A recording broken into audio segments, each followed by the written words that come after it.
சில போஸ்டெல்லாம் மன வலி அதிகமாக இருக்குது, ஆனால் போஸ்ட் பண்ண முடியல. ஏன்னா நான் யோசிச்சு வர்றது ஒன்றா இருக்கும், ஆனால் நான் உள்ளே வந்து பதிவிடும் போது என்னோட எமோஷனலில் ஏதாவது ஒரு வார்த்தை விட்டுட்டு இருக்கேன். 10-15 தடவை அந்த வீடியோவை டெலிட் பண்ணி ரிட்டர்ன் வந்து நான் ரெக்கார்ட் பண்ணுறேன். ஒரு உயிரோட வலி என்னங்கிறது வந்துட்டு சிலருக்கு தெரியறதுல தெரிய வைக்கிறது எந்த அளவுக்கு கடமை அப்படிங்கிறத வந்துட்டு நம்ம வந்து யோசிக்கணும். சமீப காலமாக பெண்களுக்கு வந்து அதிக அளவில் குடும்பம் நடக்குதுன்னு வாயில சொல்லிட்டு தான் இருக்கும் தவிர நான் நின்ன பாடே கிடையாது. சின்ன சின்ன விஷயத்துல அந்த 5 வயசு குழந்தையில இருந்து 80 வயசு கிளவி அதெல்லாம் பாலியல் வன்கொடுமையும் ரேப்பும் நடந்த ஒரு விஷயங்கள் இதெல்லாம். அதே மாதிரி இப்போ ரீசெண்டாக கோயம்புத்தூர்ல ஒரு பொண்ணு பாராமெடிக்கல்ல வந்து சூசைட் பண்ணியிருக்கு. வெறும் 1500 ரூபாய்க்கான அந்த பொண்ணை அசிங்கப்படுத்தி பேசி, நான் அதை பற்றி பேச வேணாம்னு நினைக்கிறேன். அதை பற்றி பேச நான் உண்மையிலே ரொம்ப பேசிடுவேணும் அப்படின்ற அளவுக்குலாம் மைண்ட் செட் இருக்கு. அதனால அந்த டாபிக் நான் இன்னைக்கு வரைக்கும் நான் எடுக்கல.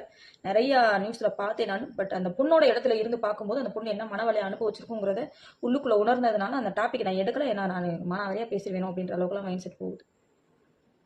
பழி போடுறது ஈஸி.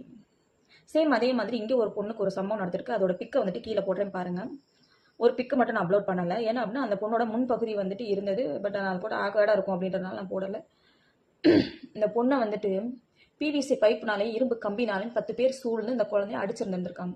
குழந்தைன்னா சின்ன பிள்ளையாக தான் இருக்குது இந்த பொண்ணு. ஆனால் அந்த பொண்ணு ஒரு வக்கீல். தன்னுடைய ஊருக்குள்ளே வந்துட்டு ஒரு மில் வச்சு நடத்துகிறாங்க. அந்த மில் ஆலையிலேருந்து வர கழிவு தண்ணீர்களும் காற்று மாசுபட செய்யுது. அதோடைய சத்தமும் காற்று மாசுபடுது.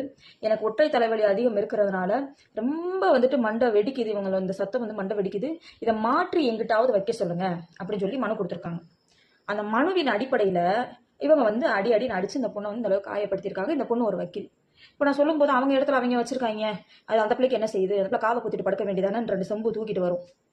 அவங்க வச்சிருக்கிறது புறம்போக்கு நிலம், சட்டம் அனுமதிக்கப்படாத அவங்க சொந்த நிலம் இல்லாத இடம். அதனால அந்த இடத்துல இந்த மாதிரி வச்சிருக்கிறாங்க. அந்த பிள்ளை கேஸே போட்டுருக்கு. சொல்லி பார்த்துருந்துருக்கு, யாரும் கேட்கல, கேஸ் போட்டுருச்சு. அதனால அந்த பொண்ணுக்கு கிடைச்ச தண்டனை. இதே ஒரு ஆணாக இருந்திருந்தால் கையளப்பு பெருசாக இருந்திருக்கும். அவங்க ஒரு குறிப்பிட்ட சமூகத்தா இருக்கிறனால தாக்கிட்டானுங்க. இவங்கள ஆணாதிக்கம்னு சொல்றதா, பண திமிருன்னு சொல்றதா, அதிகார திமிருன்னு சொல்றதா, என்னன்னு சொல்றது, சாதி வெறி என்னன்னு சொல்றது, என்ன சொல்றது, நீங்களே திட்டிட்டு போங்க.